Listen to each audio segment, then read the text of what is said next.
Ukhu na dotwe. Edo lineage greetings.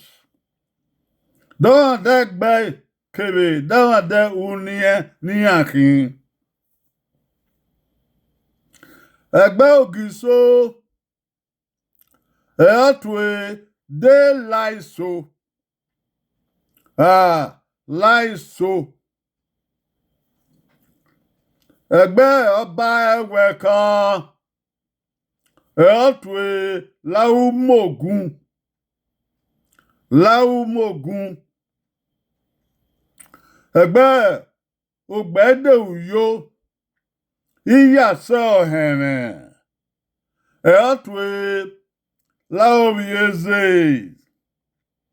láòbíyèzè ẹ̀gbọ́líà ẹ̀ọ́tùwé láògélé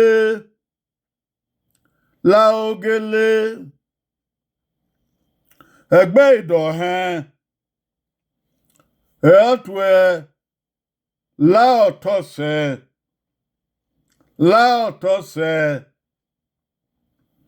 ẹgbẹ́ ìzọmọ́ ẹ̀ọ́tùwé láògìẹ̀sán